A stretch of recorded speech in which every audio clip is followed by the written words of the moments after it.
I used to think the worst part about working the graveyard shift at a 7-Eleven in rural Colorado was the boredom. The endless parade of energy drink-chugging truckers, drunk college kids from CSU Pueblo making beer runs, and the occasional tweaker trying to stay awake for God knows what reason. I was wrong. So fucking wrong. My name is Mike Harrington. 3 months ago, I took a job at the Mile High Travel Center just off Highway 50, about 20 minutes outside Pueblo. It's one of those combination 7-Eleven/gas stations that dot the highways through the eastern plains of Colorado, the kind where the wind never stops howling and the only things that break the monotony are the distant mountains to the west and the endless fields of nothing to the east. I needed the job. My girlfriend Amber and I had just moved from Denver after getting priced out of our apartment. Her parents lived in Pueblo, and they knew the franchise owner, Dale Kinnick, an old-timer who'd lived in the area his whole life. It was supposed to be temporary, just something to keep us afloat while I finished my online IT certification. On my first day, Dale handed me a yellowed envelope. His leathery face was expressionless as he slid it across the counter. "Night shift rules," he said, not meeting my eyes. "Read 'em, learn 'em, follow 'em." I laughed, thinking it was some kind of initiation joke. Like, don't give free Slurpees to your friends. Dale didn't smile. "This ain't Denver, son.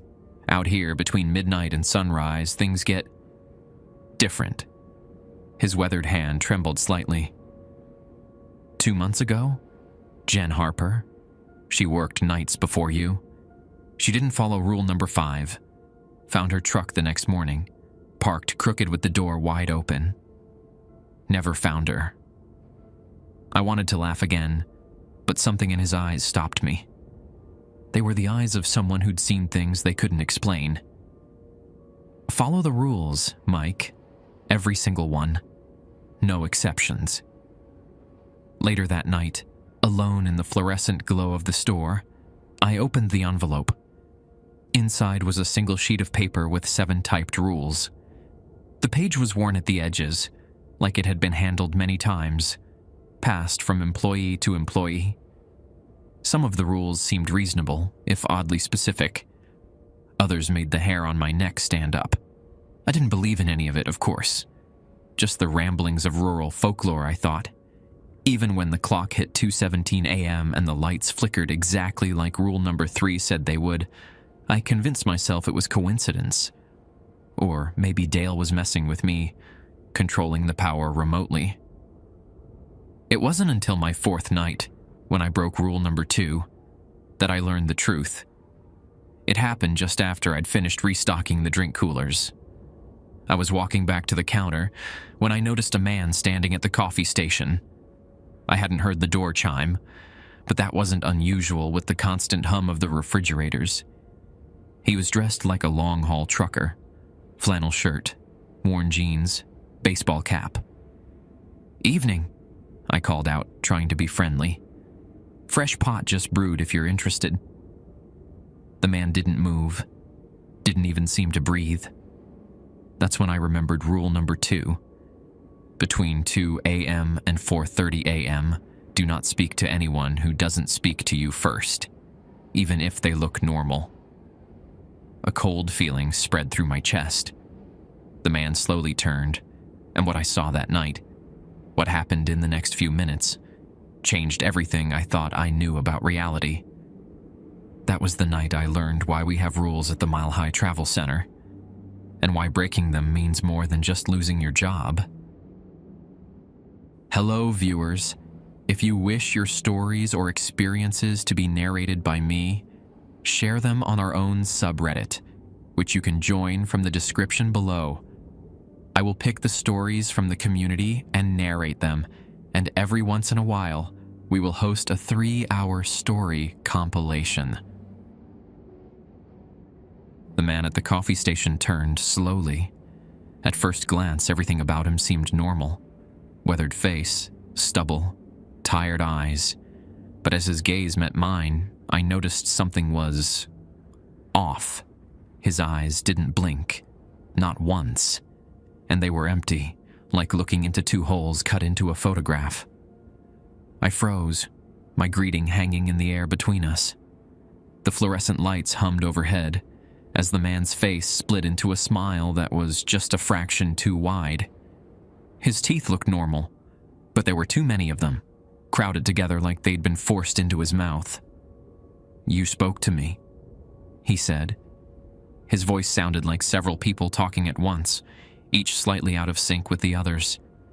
No one's done that in a while. My throat closed up. I couldn't move, couldn't speak. The rules. I'd broken the goddamn rules on my fourth night. The man, or whatever was wearing a man's shape, took a step forward. The movement was fluid, yet wrong, like watching someone move underwater. "I'm just passing through," he continued, tilting his head at an angle that should have snapped his neck. "Been driving all night. Gets lonely out there on the road." He reached for a coffee cup, his movements jerky and precise, like a praying mantis. As he grabbed the cup, his sleeve rode up, revealing what looked like a second elbow halfway down his forearm. "You got a name, friend?" he asked. Rule number 2 kept flashing in my mind. Do not speak to anyone who doesn't speak to you first. I'd already broken it. What was I supposed to do now? The paper with the rules was under the counter. Maybe there were exceptions. Instructions for what to do if you screwed up. I needed to get to it. "Mike," I managed to choke out. "I'm Mike." The thing's smile grew even wider, stretching past where a human mouth should end. "Nice to meet you, Mike. I'm just looking for directions. Little place called Ordway. You know it?" Ordway was about 50 miles east on Highway 50. Easy directions. "Yeah, just head east on 50, I said, edging toward the counter. "Can't miss it." The man made a sound like laughter, but it reminded me of radio static. East on Highway 50. That's what I thought. He poured coffee into his cup, but the liquid hovered above the rim, defying gravity, forming a perfect dome before slowly sliding down the outside of the cup without spilling a drop. I reached the counter and, trying to be casual, slid my hand underneath to grab the rules. My fingers found the paper, and I pulled it out, keeping it low. There it was, a smaller note under rule number 2. "If you break this rule, do not give real directions to anywhere. Provide false information. Say, 'I'm not from around here' 3 times while making eye contact." Shit. I'd already told him how to get to Ordway. The man was staring at me now, his too wide smile faltering. "Something wrong, Mike?" "You look pale." "I'm not from around here," I blurted. "I'm not from around here. I'm not from around here." The fluorescent lights flickered, and for a split second, I saw what was really standing at my coffee counter. It wasn't a man. It wasn't anything close to human. The thing's face collapsed inward, like a pustule being lanced. Its features rearranged themselves, flowing like melted wax back into a human approximation. "That's a shame," it said, its voice now singular and raspy. "Always good to meet locals." It placed a $5 bill on the counter. The paper was damp and smelled like pond water. "Keep the change." As it walked toward the door, it moved with a slight limp that hadn't been there before. At the threshold, it paused and looked back at me. "See you around, Mike. Maybe in Ordway." The door chimed as it left. I watched through the windows as it walked to a semi-truck parked at the diesel pumps. The truck was ancient, its once red paint now a rust brown. There was no company logo, no license plate that I could see. As the truck pulled away, I noticed something on the back of the trailer, just a small, crude symbol painted in what looked like tar. A circle with a line through it. I slumped against the counter, my legs weak. Then I heard my phone buzz. A text from Dale. "Come to my house. Now bring the rules." I locked up the store, screw company policy, and drove the 15 minutes to Dale's small ranch house outside of town. The whole way there, I kept checking my mirrors, convinced I'd see that rust-brown semi following me.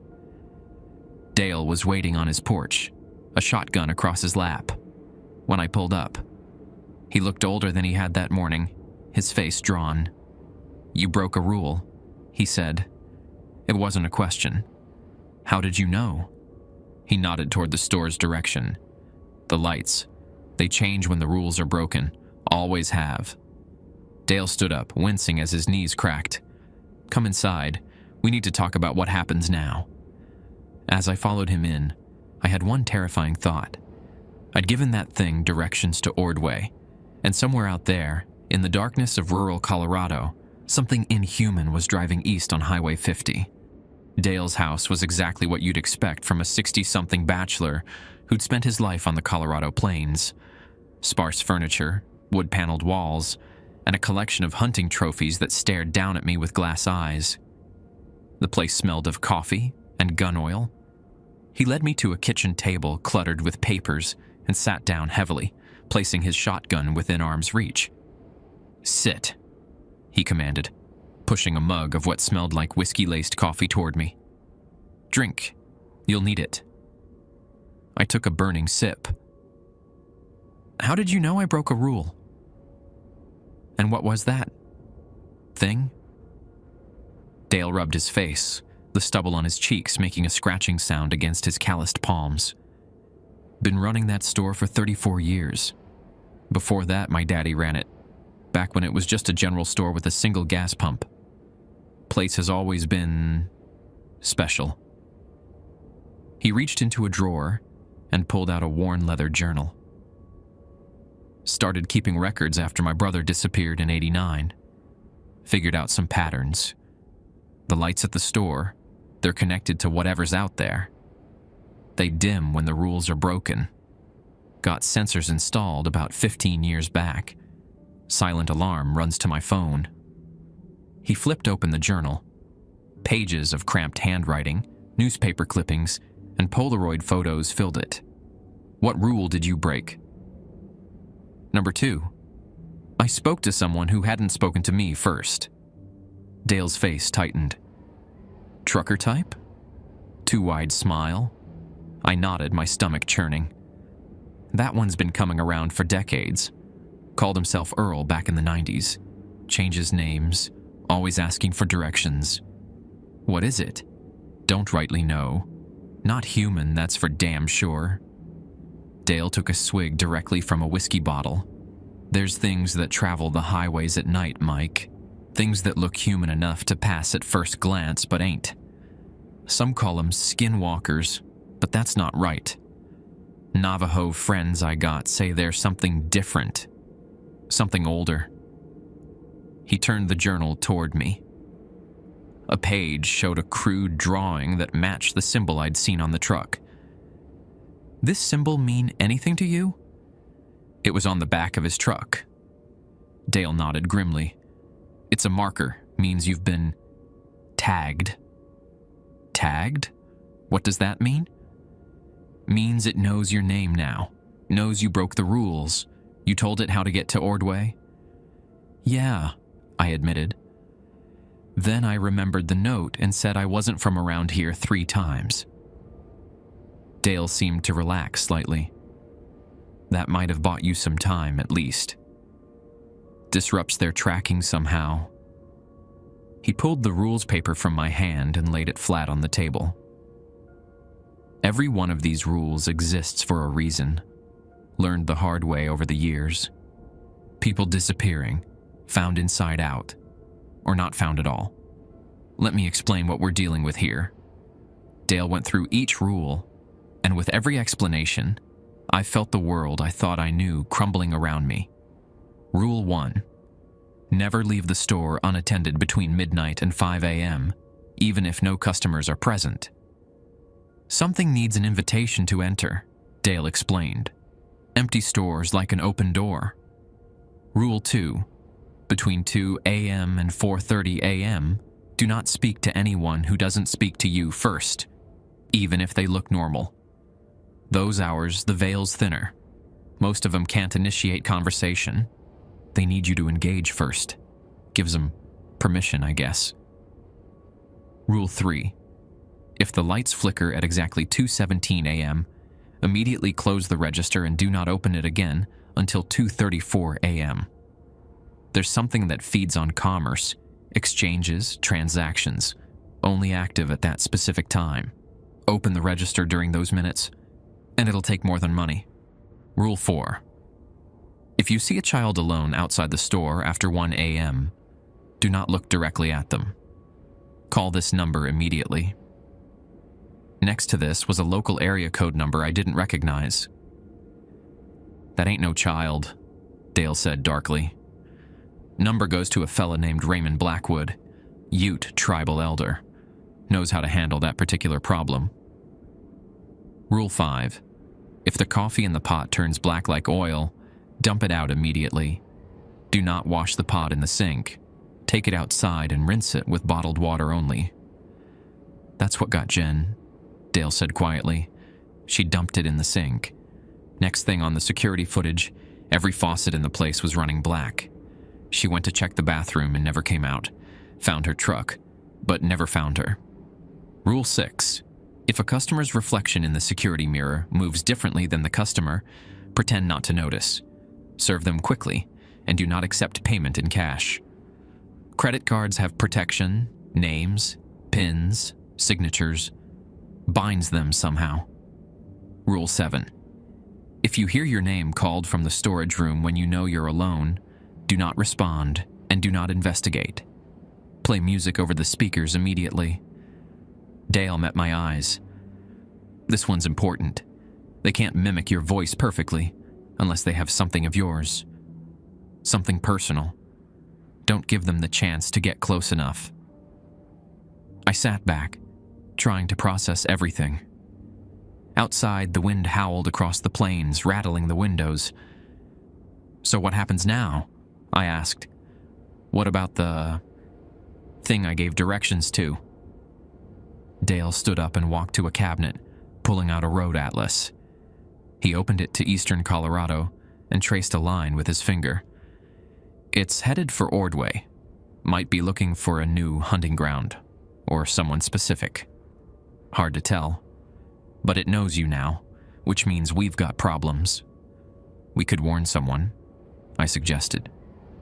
Dale laughed bitterly. And say what? Hey, Sheriff, there's a monster in a semi headed for Ordway. Tried that route before. Doesn't end well. He pulled out his phone and made a call. Raymond? Yeah, it's Dale. Got a situation. One of my night guys broke Rule 2. Yeah, the highway thing. Headed toward Ordway. Uh-huh. Okay.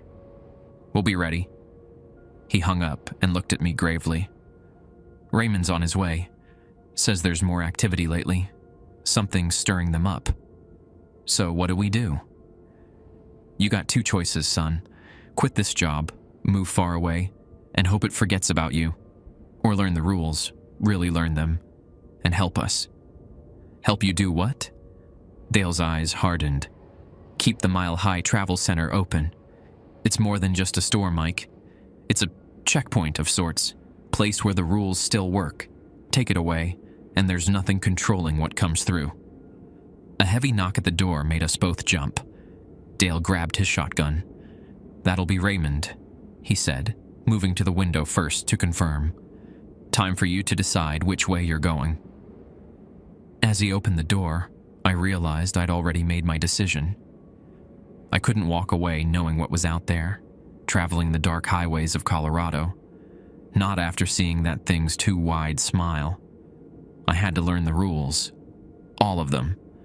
And pray I never broke another one. Raymond Blackwood filled the doorway like a storm cloud.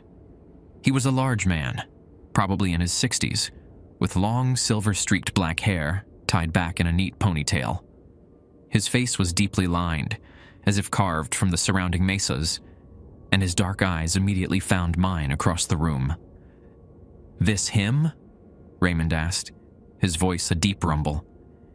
He carried a worn leather satchel slung across his shoulder and smelled of sage and tobacco. Dale nodded.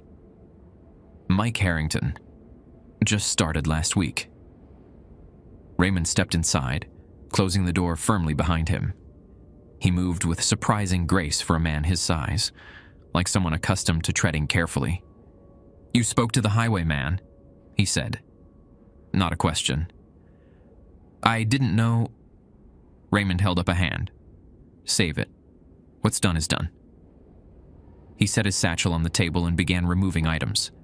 A small clay bowl, a bundle of herbs, a leather pouch, and what looked like a coyote tooth on a leather cord. "Did it touch you? Hand you anything?" Raymond asked, fixing me with an intense stare. Well, it left money on the counter. I didn't touch it." "Good." Raymond turned to Dale. "You burned the bill?" Dale shook his head. "Store's locked up. Money's still on the counter." "We'll need to deal with that." Raymond pulled out a chair and sat down heavily.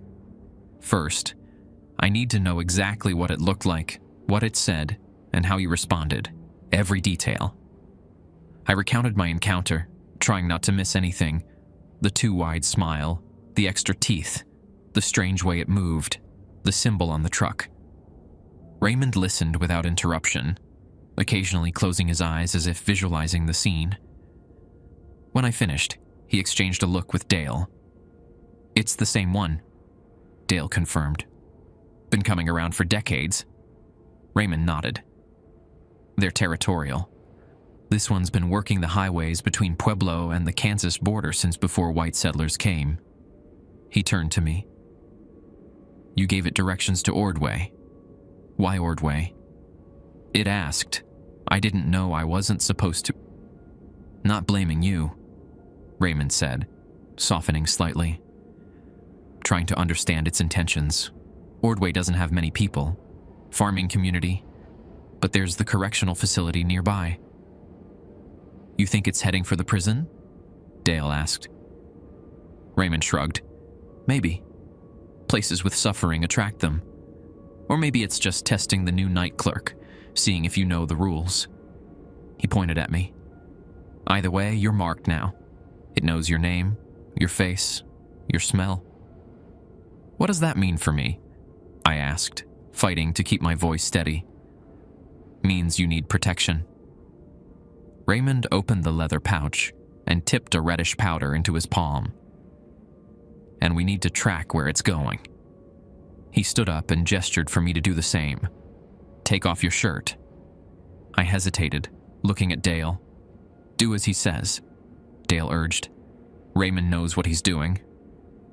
Reluctantly, I pulled off my 7-Eleven polo. The cool air raised goosebumps on my skin. Raymond dipped his thumb in the powder and began drawing a symbol on my chest, right over my heart. It burned slightly, like menthol on skin. "This will hide you from its sight," he explained. "Temporarily. The real work comes later." "What's later?" I asked. "We need to go back to the store," Raymond said, continuing to draw. "Deal with the money it left, then follow its trail before it goes cold." "Follow it?" I couldn't keep the alarm from my voice. "Toward Ordway?" "Unless you want it coming back for you," Raymond replied calmly. "These things don't forget, and they don't forgive. If we don't deal with it now, it'll keep coming back. Might start looking for ways around the rules." Dale stood up and checked his shotgun. "I'll drive."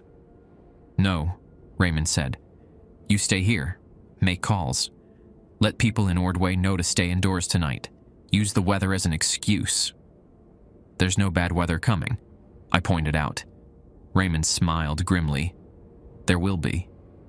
30 minutes later, Raymond and I were in his battered Ford F-150, heading back to the Mile High Travel Center. The night was pitch black, no moon visible through the clouds that had mysteriously gathered. The dashboard clock read 4:15 a.m. "The rules," Raymond said suddenly, breaking the silence. "They're not just for the store, you know. They're older than the building." "What do you mean?" "That land, where the store sits, it's always been a crossroads of sorts. A thin place. The Ute knew it. The Spanish knew it. Early settlers knew it. My grandfather helped Dale's father put the first set of rules together back in the 50s when they built the original gas station. He kept his eyes on the road, but I could feel the weight of generations in his voice. The rules change sometimes, adapt, like they're learning. Learning from what? The things that come through? Raymond's hands tightened on the steering wheel. From the blood spilled when the rules are broken. We pulled into the empty parking lot of the 7-Eleven. The lights inside were still on, casting an eerie fluorescent glow into the surrounding darkness. No other cars were visible on the highway. "Wait here," Raymond instructed, reaching into the back seat for his satchel. "I'll check inside first." I watched as he approached the store, moving with deliberate steps. He paused at the threshold, pulled something from his pocket, it looked like salt, and sprinkled it across the doorway before entering. 5 minutes passed, then 10. Anxiety gnawed at my insides. Finally, Raymond emerged and waved me over. Inside, the store looked exactly as I'd left it, with one exception. The $5 bill was gone from the counter. "Where's the money?" I asked. "It was never money," Raymond said. "Just looked like it. Would have changed once the sun rose." He pointed to a dark stain on the counter, already starting to revert. The stain looked like oil or tar, with an iridescent sheen under the fluorescent lights. What would have happened if I'd touched it? Nothing good. Raymond opened his satchel and removed a small glass vial. He scraped some of the black residue into it with a bone knife. "This will help us track it." He walked to the coffee station, examining it carefully. "It made coffee?" "Poured it, but didn't drink it. The coffee, it defied gravity, formed a dome over the cup before sliding down the sides." Raymond grunted. "Time distortion, one of its tricks." He knelt down and examined the floor, running his fingers over the linoleum. It left a trail, faint but it's there. All I could see were the usual scuff marks and dirt from customers' boots. "I don't see anything." "You're not supposed to." Raymond stood up. "We need to hurry, trail's already fading." At the door, he paused. "Did Dale explain all the rules to you?" "Yes. Well, the 7 on the paper." Raymond gave me a long look. "There are more than 7. Those are just the basics for beginners." A cold knot formed in my stomach. "How many more?" "Depends on what happens. The land. It whispers new ones sometimes, especially when the barrier thins." "Barrier between what?" Instead of answering, Raymond pulled the coyote tooth necklace from his satchel and handed it to me. "Put this on. Don't take it off until I say so." As I slipped it over my head, the tooth seemed to pulse warmly against my skin. "What now?" I asked. "Now we follow it." Raymond headed back toward his truck. "Before it finds what it's looking for." "Which is what?" Raymond stopped and looked back at me, his face grim in the harsh overhead lights. "A way through. That's what they're always looking for. A way to break through completely. The rules keep them limited, restricted. They can only mimic, only pass through briefly. But if they find a way to break enough rules, to create enough cracks..." He shook his head. "What about the truck it was driving?" I asked as we climbed back into his pickup. "Can't we just look for that on the highway?" "The truck isn't real, Mike. None of it is real. It's just a shape it wears, like the human face. The real thing." Raymond shuddered slightly. "You don't want to see the real thing." He started the engine and pulled back onto Highway 50, heading east toward Ordway. The speedometer crept past 80, but Raymond drove with absolute focus, his eyes constantly scanning the dark road ahead. "One more thing you should know," he said after several minutes of silence. "The rules protect you, but they also bind you once you know them. Breaking them has consequences, not just for you, but for everyone around you, for the barrier. What happens if the barrier breaks? I asked, though part of me didn't want to know. Raymond's expression was hard to read in the dim dashboard light. The world changes. Not all at once, but in small ways at first.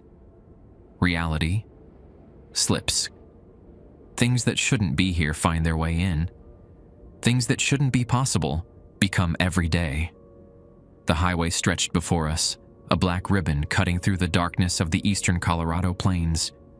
In the distance, lightning flickered without sound, illuminating the underside of clouds that hadn't been there hours before. "The storm's starting," Raymond murmured. "It knows we're coming." The storm intensified as we approached Ordway. Lightning split the sky in jagged forks, but the thunder came delayed and muffled, as if from much farther away than it should have been. The clouds churned unnaturally, spiraling directly over the small town ahead. Raymond's knuckles were white on the steering wheel. "Not good," he muttered. "It's moving faster than I thought." Ordway was a typical Eastern Plains town, a couple hundred homes clustered around Main Street, surrounded by vast agricultural fields and ranches. The Arkansas Valley Correctional Facility loomed just outside town, its floodlights creating an artificial day against the night sky. As we reached the outskirts, Raymond slowed the truck and pulled over. "From here, we go careful," he said, reaching behind his seat and pulling out what looked like an antique rifle, its wooden stock worn smooth with age. He loaded it with brass cartridges that gleamed oddly in the dashboard light. "Regular bullets don't work on these things," I said, remembering Dale's shotgun. "These aren't regular bullets." Raymond held one up. The casing had strange markings etched into the metal. "Family recipe. Won't kill it, but might slow it down." He handed me a flashlight with similar markings carved into the handle. "Stay close. Don't wander off. And if I tell you to run, you run. Back to the truck. Back to the highway. Don't stop." We exited the vehicle into the howling wind. The air felt electrically charged, raising the hair on my arms. Raymond slung his rifle and pulled out the vial containing the black residue from the store counter. He uncapped it and held it up, turning slowly in a circle.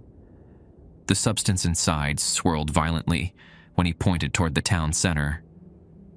"There," he said grimly. "Main Street."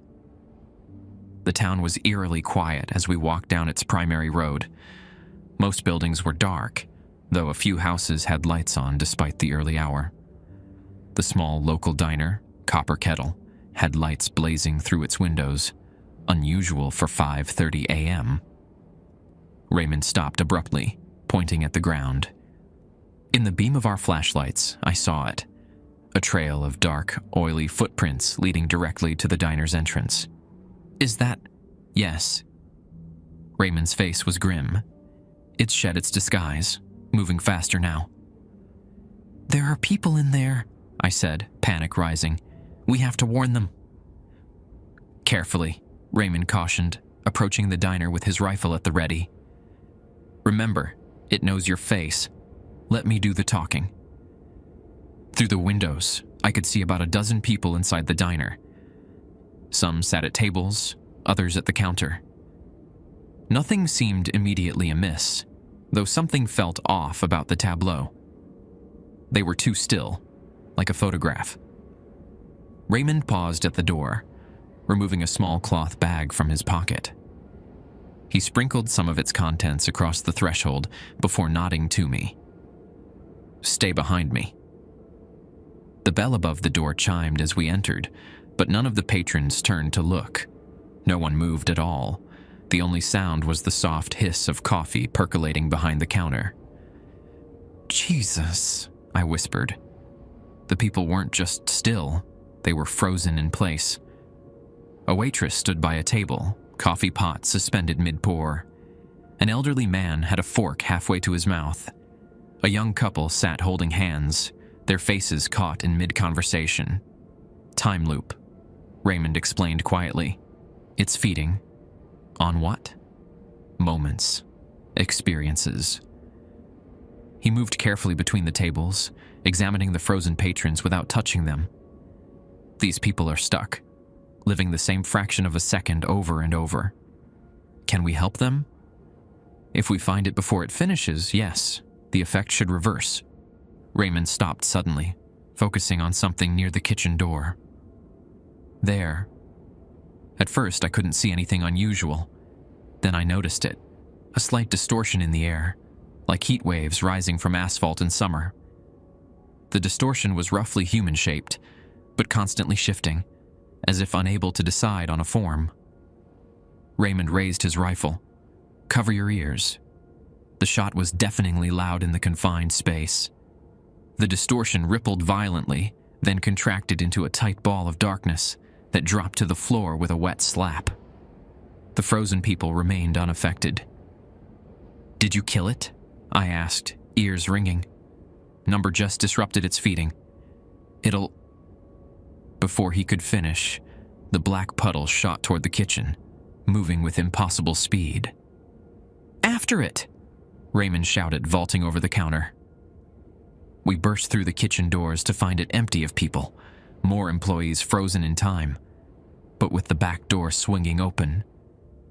Outside, in the alley behind the diner, the oily footprints led toward the street and then veered sharply toward the town's small water tower.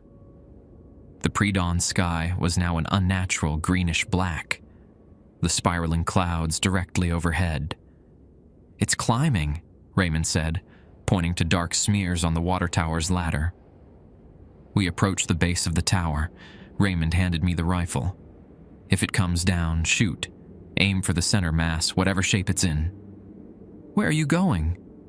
"Up." He checked his satchel. "It's trying to reach the water supply, contaminate it." "Why?"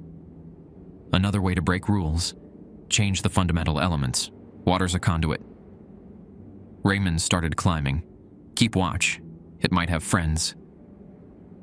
As Raymond descended, I scanned our surroundings, feeling exposed and vulnerable despite the rifle in my hands.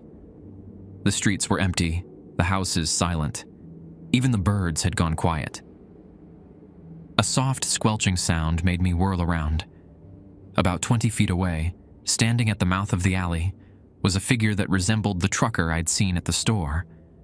But now its disguise was slipping. Its features rippled like disturbed water, occasionally revealing glimpses of something beneath that my mind couldn't properly process. It took a step forward, its movements jerky and uncoordinated, as if its limbs were being controlled by someone unfamiliar with how bodies work. "Mike," it said in that multi-layered voice. "You weren't supposed to follow me. That's breaking the rules."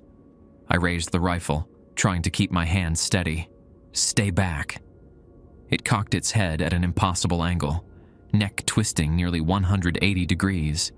"But I'm just a customer. Don't you want to help me? Give me directions?" Its face split in that too-wide smile. "Maybe to your home? To your girlfriend, Amber?" My blood froze. I hadn't mentioned Amber to it. "How do you know about her?" The thing's smile widened even further, tearing at the edges of its face. "I know many things, Mike.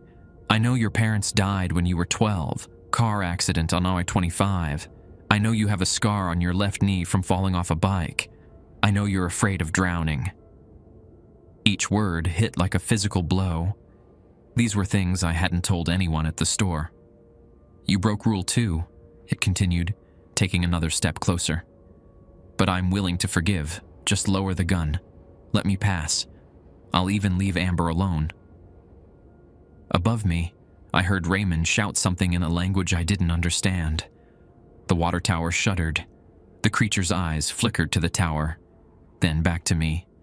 Its form rippled more violently now, patches of its disguise sloughing away to reveal glimpses of glistening blackness underneath. "Last chance, Mike," it hissed, voice dropping to something inhuman. "Lower the gun, or I'll wear your skin next." Instead, I squeezed the trigger. The rifle kicked hard against my shoulder. The bullet hit the creature square in the chest. It didn't bleed, Instead, the impact seemed to tear a hole in reality itself. The air around the wound rippled and distorted, revealing a spinning darkness beyond. The creature looked down at the hole, then back at me. Its smile was gone. Wrong choice. Above us, Raymond shouted again. The water tower groaned, metal straining. And then the thing charged. I fired again as the creature charged, the rifle bucking against my shoulder. The second shot tore another hole in its chest, but it didn't slow down. If anything, it moved faster, the human disguise falling away with each step. What was left resembled a man only in the loosest sense, a writhing mass of darkness with too many limbs. Its face, now a swirling void with occasional flashes of teeth and eyes that appeared and disappeared at random. It smelled like ozone and rotting vegetation. I backpedaled, fumbling to reload with the brass cartridges Raymond had given me. My fingers slipped, a cartridge falling to the ground with a metallic ping. The creature lunged, impossibly fast. I swung the rifle like a club, connecting with what might have been its head. The impact sent a shock up my arms, like hitting solid concrete. The rifle's wooden stock cracked. Above us, Raymond was shouting, his voice nearly lost in the howling wind. The water tower groaned and shuddered. The creature grabbed my arm with an appendage that felt like wet leather wrapped around barbed wire. Cold burned through my jacket, searing my skin beneath. I screamed, trying to wrench free. Should have minded the rules, Mike. It hissed, its voice now a cacophony of sounds that no human throat could make. Now I'll wear your face when I visit Amber. At the mention of her name, something snapped inside me. I stopped trying to pull away and instead lunged forward, driving my shoulder into its mass. The momentum carried us both to the ground. The collision forced air from my lungs, but the creature beneath me seemed to deflate slightly, momentarily confused by my attack. I scrambled back, finally managing to load a fresh cartridge. The coyote tooth necklace Raymond had given me was thrumming against my chest, growing hot enough to burn. The creature reared up, its form elongating impossibly, stretching toward the water tower where Raymond worked frantically. "No!" I shouted, raising the rifle. I aimed and fired at the stretched portion of its body.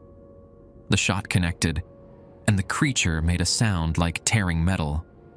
Its elongated form snapped back like a rubber band, condensing into a roughly humanoid shape again. "You don't understand what you're interfering with," it said, voice modulating back to something almost human, the trucker's voice from the store.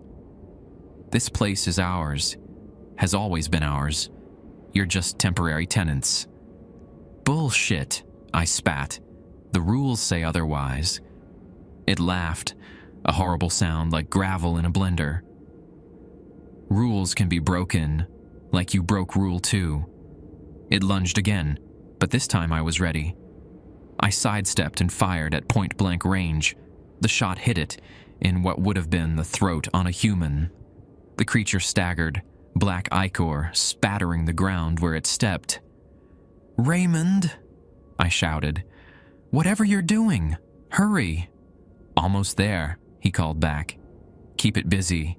"Keep it busy?" The thing was twice my size and seemingly immune to permanent damage. But I couldn't let it reach the water tower, couldn't let it get to Raymond.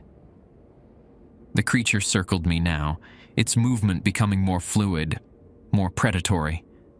The bullet holes in its form were already closing, sealing like putty. "You know so little," it said, almost conversationally. 7 rules. There are hundreds, thousands. Rules for every molecule of existence. Break enough of them, and reality itself gives way.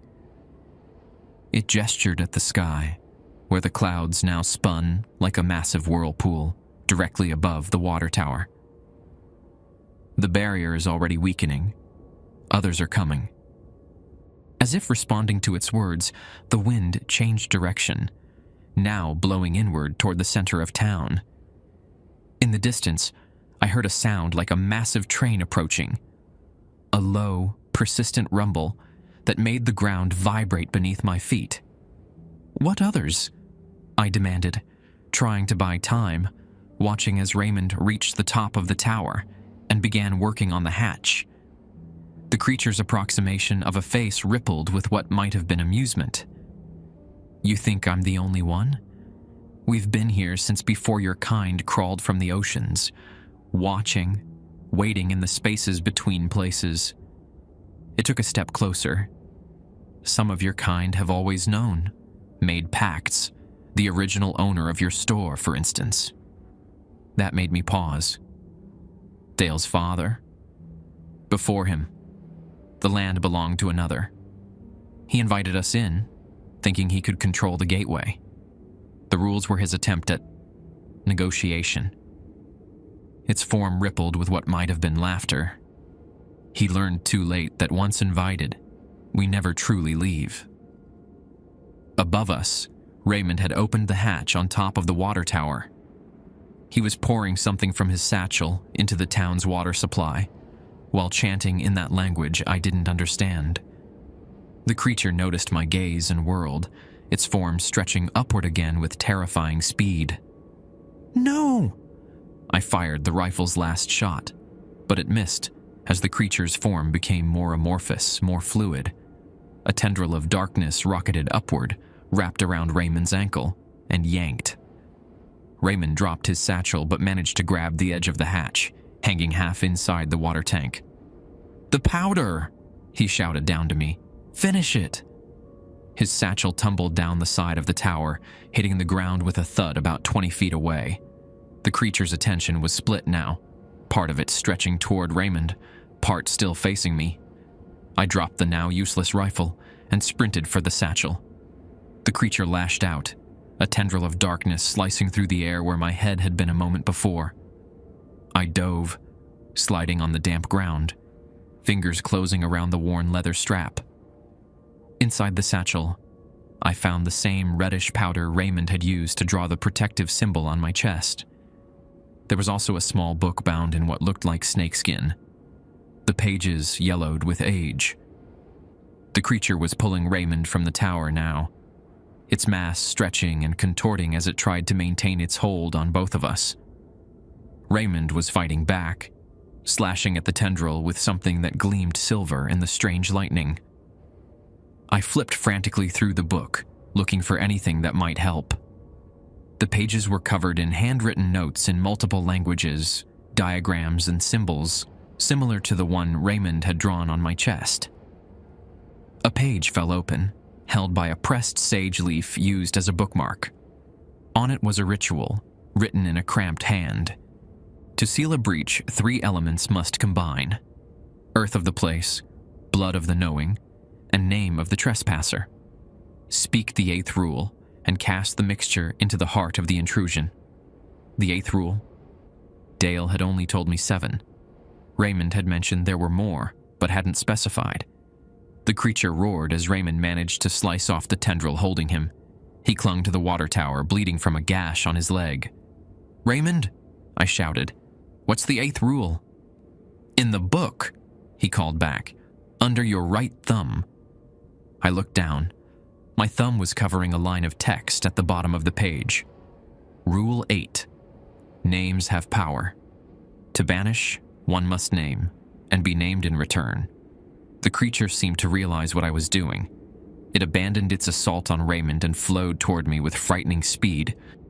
The drive back to the mile-high travel center was mostly silent. Raymond focused on the road while I tried to process everything that had happened. My body ached from the encounter, and the cut on my palm throbbed steadily. The coyote tooth necklace had cooled against my skin, but still felt unnaturally warm. "You said there are more rules," I finally said, as we passed the Pueblo city limits sign. "How many more?" Raymond's face was drawn with exhaustion, making the deep lines look like canyons in the morning light. "The 7 on Dale's paper are what we call the essentials, the basic survival guidelines for anyone working the night shift. But there are others. situational rules, seasonal rules, emergency protocols. And Rule 8, the naming one? That's different. That's one of the fundamental rules, the deep mechanics of how these entities operate. Most night clerks don't need to know those. He glanced at me. But you're in deeper now. We pulled into the store's parking lot, just as Dale's pickup truck arrived from the opposite direction. He climbed out, shotgun in hand, looking like he hadn't slept at all. "You two look like hell," he said by way of greeting. His eyes took in our disheveled appearance, the tear in my jacket where the creature had grabbed me, the blood on Raymond's leg. "It's contained," Raymond replied. "For now." Dale's shoulders sagged with relief. "Store?" "Clear. I checked before we left." Dale turned to me, his expression a mix of concern and something else. Respect, maybe. "You hurt bad?" I shook my head. "Nothing serious?" "Good, because your shift starts in 12 hours. I stared at him. "You can't be serious. After all this, you expect me to just come back and work the register tonight?" Dale's weathered face hardened. "That's exactly what I expect. More importantly, that's what the land expects. You broke a rule, Mike. You're connected now. Running away won't change that. It'll just make you easier to find when they come looking." "He's right," Raymond said quietly. "The store is safer than anywhere else right now. The rules are strongest here." I looked between them, the reality of my situation sinking in. There was no going back to my normal life, my plans for an IT career, my simple existence with Amber. Amber, shit. "I need to check on my girlfriend," I said. Dale and Raymond exchanged glances. "I'll go with him," Raymond offered. "Make sure his place is clean." Dale nodded. "I'll mind the store. Come back here when you're done." He fished in his pocket and tossed me a key. "For the back office. There's something you need to see before your shift tonight." The drive to my apartment was tense. I called Amber twice, but got no answer, which wasn't unusual. She worked early shifts at the local hospital and often silenced her phone. Our apartment was in a small complex on the outskirts of Pueblo. As we pulled into the parking lot, I was relieved to see her car in its usual spot. "Wait," Raymond said as I reached for the door handle. He pulled a small leather pouch from his satchel. "Salt and sage. Walk through the doorway first, then I'll check the place." I didn't argue. After what I'd seen, Raymond's precautions seemed perfectly reasonable. Amber was asleep when we entered, her blonde hair spread across the pillow, one arm flung over her face to block the morning light. She stirred as I approached the bed. "Mike?" she mumbled, blinking sleepily. "What time is it? Why aren't you at the store?" "Change of schedule," I said, trying to keep my voice steady. "Go back to sleep." She glanced past me, noticing Raymond for the first time. Her eyes widened. "Who's that?" "Friend of Dale's. Work stuff." Raymond was moving methodically through our small apartment, checking windows, doorways, even the air vents. He sprinkled pinches of his mixture at each threshold. Amber sat up, suddenly more alert. "What happened to you?" she asked, looking at my torn jacket, the dirt and blood on my hands. "Just a small accident at work. I'm fine." I leaned down and kissed her forehead. "Get some more sleep. I'll explain everything later." She started to protest, but yawned instead. "Promise?" "Promise." Back in the living room, Raymond had completed his inspection. "Place is clean," he said quietly. "No traces. But you should both move." "Move?" "We just got here. Closer to the store would be better. The rules extend outward, but they're strongest at the center." He handed me a small cloth bag containing the same mixture he'd been using. "Put this above your door. Refresh it every full moon." Amber appeared in the bedroom doorway, wrapped in her robe. "Mike, what's going on? Why is this guy talking about moving? And what rules? I looked at Raymond, who gave me a small nod. Your call, he said. But remember Rule 7, names have power. I took a deep breath. Amber, this is Raymond. He's, well, I guess you could call him a security consultant for the store. Raymond gave her a polite nod. Ma'am. She looked between us, clearly sensing there was much more to the story. This has something to do with those weird rules Dale gave you, doesn't it? The ones you were laughing about last week? I winced.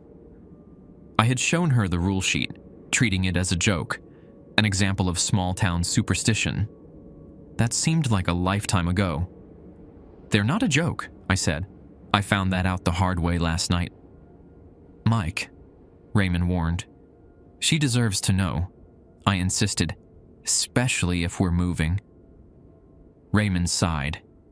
Keep it vague, for her safety as much as yours. Over the next 20 minutes, I gave Amber a sanitized version of the night's events. How the rules protected against dangers that most people never noticed. How I'd encountered something at the store that proved they were real, and how Raymond had helped me deal with it. I left out the more terrifying details, the entity's true form, its threat to wear my face when it visited her, the names it had called me that only my parents would have known. Amber listened with increasing skepticism that gradually gave way to concern as she looked between our serious faces and noticed the very real injuries we both bore. You actually believe this? She said finally. It wasn't a question. I've seen it, I replied. I can't unsee it. She wrapped her arms around herself. And you think we should move? Because of monsters at the 7-Eleven? It's more complicated than that, Raymond interjected. The store sits on a special place. The rules there help keep things in balance. Mike's part of that now. Amber rubbed her temples. This is insane. You know that, right? I couldn't blame her for her reaction. A week ago, I would have felt the same way. Just think about it, I said. We don't have to decide right now. Raymond checked his watch. We should get back to the store. Dale's waiting. Amber caught my arm as I turned to leave. You're going back there? After everything you just told me? I gently removed her hand. I have to. It's complicated. That's not an explanation, Mike. I know. I'll explain better tonight. I kissed her, feeling a distance between us that had nothing to do with physical space. I love you. Her eyes were troubled as she watched us leave. Back at the store, Dale was waiting in the back office, a small room crammed with filing cabinets, a desk, and a safe in the corner. The fluorescent light buzzed overhead, casting harsh shadows. She take it okay? Dale asked as we entered. As well as can be expected, I replied. Dale nodded. My wife thought I was nuts for years. Eventually came around. He turned to the safe and began working the combination. Time you saw what you're really guarding.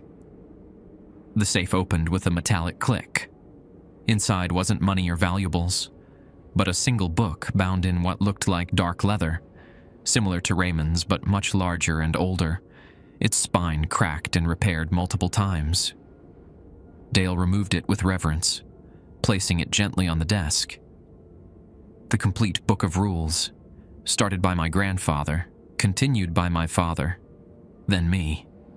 Raymond's family has contributed over the years, too. I stared at the book. This is what the entities want? What they're trying to get to? No, Raymond said. They want to destroy it. The book is a record of the rules that bind them. Each rule discovered and written down strengthens the barrier. Dale opened the book to a page marked with a faded ribbon. The cramped handwriting looked like it belonged to several different people, added to over many years. This is your section now, Dale said. Rule Breakers Amendments. Special protocols for those who've had direct contact. The page contained additional instructions, variations on the 7 basic rules, and specific countermeasures for various scenarios. My eyes caught on one entry, dated 1978. If you see your own face on someone else, recite your full name backwards while walking counterclockwise. Do not acknowledge them as yourself, or the replacement will be permanent. Jesus, I whispered. You'll need to memorize these, Dale said. All of them, and add your own experiences. The book grows with each encounter. He flipped to another section. Seasonal variations. The rules change slightly during solstices, equinoxes, and certain astronomical alignments. Another page. Location-specific rules. These apply to different areas around the store, the bathrooms, the coolers, the storage room, the roof. The magnitude of what I was facing began to sink in. This wasn't just a job with some strange guidelines. It was a lifetime commitment to an endless, invisible war. Why me? I asked. Why not just fire me after I broke a rule? Dale closed the book carefully. Because you survived. That doesn't happen often, and because you're marked now. He gestured to my chest, where the symbol Raymond had drawn was still visible above my collar. They know you, and running won't help. Ask the families of the clerks who tried that. Raymond placed a hand on my shoulder. There's more to it than fear, Mike. What we do matters. These rules, this place, it keeps the balance. Without it, the barrier thins everywhere. And if I refuse? Dale's expression was grim. Then the consequences fall on everyone around you, starting with Amber. I thought of the entity's words. I'll wear your face when I visit Amber. A chill ran through me. Dale returned the book to the safe. Your shift starts at midnight. Until then, go home. Rest. Say what you need to say to your girlfriend, but be back here by 11:30. He handed me a new copy of the rules, the 7 basic ones, freshly typed. Welcome to the real night shift, Mike. Hope you're a quick study. I spent the afternoon trying to memorize as many of the additional rules as possible. Dale had given me a photocopied section of what he called critical amendments, rules specific to those who had direct contact with the entities. Some were straightforward, others bizarrely specific. If you find a penny heads up on the floor between 3:12 a.m. and 3:47 a.m., do not pick it up. Place a salt circle around it and leave it until sunrise. If all the digital clocks in the store display different times, immediately play music over the speakers, preferably something recorded before 1970. If a customer asks for cigarettes but does not specify a brand, say we're out 3 times while maintaining eye contact, do not suggest alternatives. I wondered how many of these rules had been discovered through terrible trial and error, how many night clerks hadn't survived their mistakes. When I returned to the apartment, Amber was waiting, her small suitcase already packed. I called my parents, she said, without preamble. I'm going to stay with them for a few days. My heart sank. Amber, please, don't, she cut me off. I don't know what happened to you last night, but you've clearly been through something traumatic. Maybe it's stress, maybe it's something else. But I need some time to process all this. Talk about monsters and rules. I'm not having a breakdown, I insisted. Everything I told you is real. She sighed, her expression softening. That's what worries me, Mike. That you believe it's real. She picked up her suitcase. Call me when you're ready to talk about what's really going on. I wanted to stop her, to make her understand, but remembered Raymond's warning about names having power. The less Amber knew, the safer she might be. I love you, I said instead. Please be careful. She paused at the door. You too. Whatever's really happening with you, I hope you work through it. After she left, I sat alone in our suddenly empty apartment, the cloth bag Raymond had given me still clutched in my hand. I should have been relieved that Amber was going to her parents, further from the store, away from whatever might come looking for me. But all I felt was isolation. At 11:15 p.m., I drove back to the Mile High Travel Center, the coyote tooth necklace restored to its place around my neck, Raymond's symbol redrawn on my chest with the red powder he'd left me.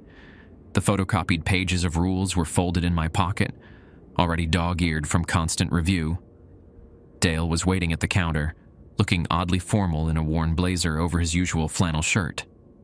Raymond stood nearby, his satchel at his feet. Right on time. Dale nodded approvingly. He gestured to a small wooden box on the counter. "This is yours now." Inside the box was an assortment of items: a small cloth bag similar to Raymond's, a silver letter opener with strange markings etched along the blade, a vial of clear liquid, and a pocket-sized spiral notebook with blank pages. "Emergency kit," Dale explained. "Salt and sage mixture, iron silver letter opener, holy water blessed by 3 different faiths, and a journal. You'll need to record any encounters, any rule variations you discover." "Tonight will be quiet," Raymond added. "They rarely attack twice in succession, but stay vigilant. The barrier is still healing from yesterday's breach." Dale handed me a key on a plain metal ring. "For the safe in the back. In case of extreme emergency only. You'll know if it comes to that." "How?" I asked. "The lights will go out completely," Dale said grimly. "All of them. Even the emergency ones. If that happens, get to the safe, get the book, and call Raymond immediately." He pointed to a number already programmed into the store phone. Raymond placed a hand on my shoulder. "You'll be fine. Trust your instincts. The land chose you to survive for a reason." That was hardly reassuring. I took my position behind the counter as Dale handed over the register keys.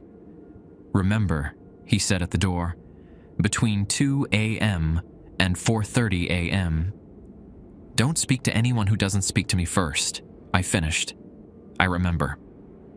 After they left, I went through the closing checklist twice, checking every door, window, bathroom stall, and storage closet.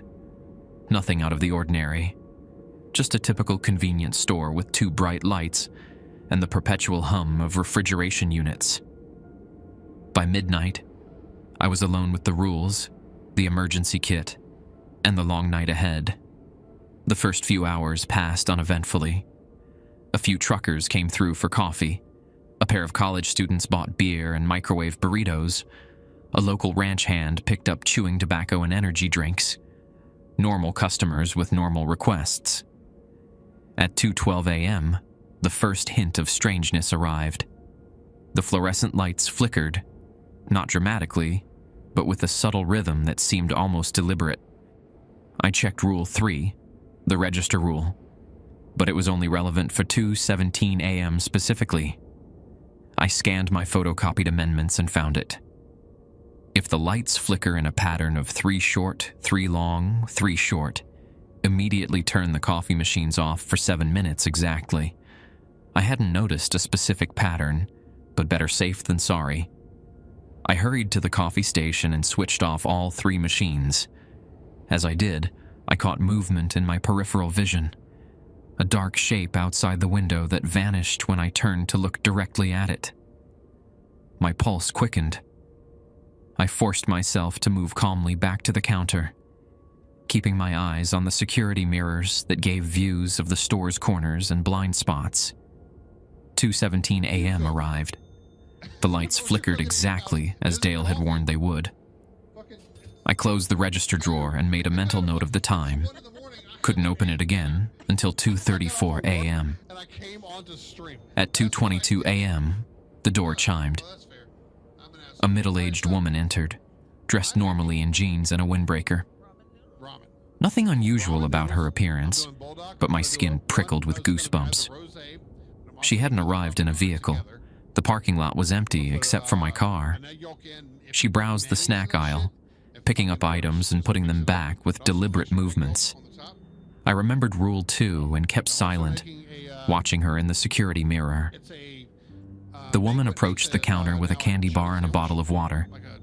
She placed them on the counter without speaking. I stood frozen, heart hammering. The register was closed, Rule 3, and she hadn't spoken. Rule 2. I couldn't serve her, couldn't speak, couldn't open the register. The woman stared at me expectantly, her eyes unblinking. I pointed to the register, then to my watch, and held up a finger in the universal "one moment please" gesture. Her expression didn't change. She continued staring, completely motionless. The seconds ticked by with excruciating slowness. The coyote tooth necklace grew warm against my skin. At exactly 2:34 a.m., the lights flickered once. I opened the register. "Will that be all?" I asked, my voice steadier than I felt. The woman's face broke into a warm, normal smile. "Yes, thank you." "Terrible insomnia tonight. You're the only place open this late." I bagged her items, relieved. A normal customer with normal behavior. Maybe I was being paranoid. She handed me a credit card. As I ran it through the reader, I noticed something odd. The name on the card was Amber Harrington. My blood froze. Amber and I weren't married. Her last name was Curtis. The woman was still smiling, head tilted slightly to one side. Something wrong? I thought frantically through the rules. Nothing specific about credit cards with the wrong names. But Rule 6 mentioned reflections. I glanced at the security mirror behind her. In the reflection, she wasn't a middle-aged woman at all. The thing in the mirror was elongated, its limbs too thin, its face a blurred smudge. "Sir? My card?" the woman prompted, her smile unwavering. I remembered one of the amendments. If an entity attempts to use a loved one's name, recite your employee ID number backward while declining the transaction. "I'm sorry, the card's been declined," I said, handing it back while reciting my employee number in reverse. "Would you like to try another payment method?" The woman's smile faltered slightly. "No, that's all right. I'll come back another time." As she turned to leave, her movements suddenly jerky and uncoordinated. I saw something that made my heart lurch. A small symbol drawn on the nape of her neck, just visible when her hair shifted. The same circle with a line through it that had been on the truck. The door chimed as she left. Through the windows, I watched her walk into the darkness beyond the gas pumps, her form gradually fading until she disappeared completely. I released a shaky breath and made a note in the journal. Dale or Raymond would want to know about this encounter. The night continued with similar tests, small breaches of normality that required specific responses from the rulebook. A phone call at 3:15 a.m. that played only static when answered. A coffee pot that briefly filled with something thicker than coffee. A child's handprint appearing on the inside of the cooler door, despite no children having entered the store. By the time dawn approached, I was mentally exhausted but oddly satisfied. I'd survived my first official night shift, knowing the truth, had correctly applied the rules in each situation. As I was preparing for the morning shift employee to arrive, the door chimed one final time. A man entered, ordinary-looking, middle-aged, dressed in work clothes. He nodded politely and headed for the coffee station. I watched him carefully in the security mirror. His reflection matched his appearance perfectly. He prepared his coffee with normal movements, selected a breakfast sandwich from the hot case, and approached the counter. "Morning," he said pleasantly. "Just the coffee and sandwich." I rang up his purchases, still vigilant, but increasingly convinced he was simply an early morning customer. As he paid, he glanced at my name tag. "Mike, huh? You're new. Started last week," I replied cautiously. He nodded. "Tough job, the night shift, especially here." He took his coffee and sandwich, then added casually, "By the way, Amber says hello." Every muscle in my body tensed. "What did you say?" but he was already heading for the door. Absolutely. Have a good one, Mike. See you around. He left before I could respond, climbing into a perfectly ordinary pickup truck and driving away. I immediately called Raymond, my hands shaking as I dialed. "They know about Amber," I said when he answered. "One of them just mentioned her by name." Raymond's voice was grim. "I'll check on her. You stay at the store until Dale arrives." As I hung up, I stared out at the highway where the pickup had disappeared. The rising sun cast long shadows across the empty parking lot. I'd survived my first night knowing the truth about the Mile High Travel Center, but now I understood with terrible clarity. This wasn't just about me anymore. Everyone I cared about was vulnerable, and somewhere out on the dark highways of Colorado, they were watching, waiting, and learning the rules just as I was. 2 months have passed since that first night. I'm still here at the Mile High Travel Center, still working the graveyard shift, still following the rules. Amber came back after a week at her parents'. I didn't try to convince her of the truth again. Instead, I blamed stress and lack of sleep for my episode. She accepted the explanation, though I sometimes catch her watching me with concern when she thinks I'm not looking. We moved closer to the store, into a small house that Dale owns. He offered it at a suspiciously reasonable rent. The windows have iron frames, the doorways are lined with symbols hidden beneath fresh paint, and there's a root cellar with a steel door that I've been instructed to use if necessary. Raymond visits monthly to refresh the protections. I've learned most of the rules now, not just the basic 7, but dozens of amendments, seasonal variations, and emergency protocols. My section in the Book of Rules has 3 new entries, experiences unique to me that might help future night clerks survive. Dale's been teaching me about the history of the land, the store, the entities that test our boundaries. Raymond's been training me in what he calls practical applications, methods to identify, repel, and banish the things that come through the finned barrier. The worst nights are when I see them outside, watching from just beyond the light of the gas station canopy. Sometimes they wear familiar shapes. Sometimes they don't bother with disguises at all. They know I can see their true forms now. Sometimes I think they want me to see. The entity from my first night, the trucker, the highwayman, whatever Raymond called it, hasn't returned.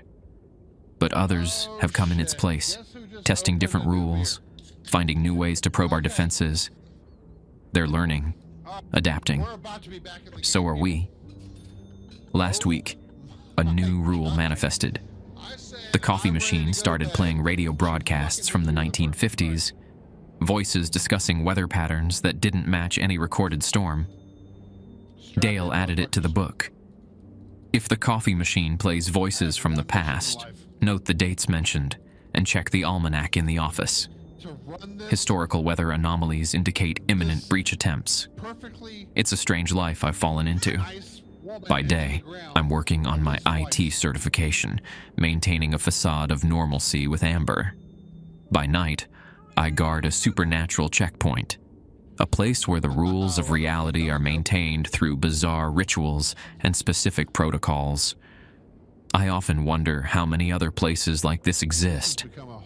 Gas stations, diners, motels along lonely highways, where the barrier between worlds thins to transparency.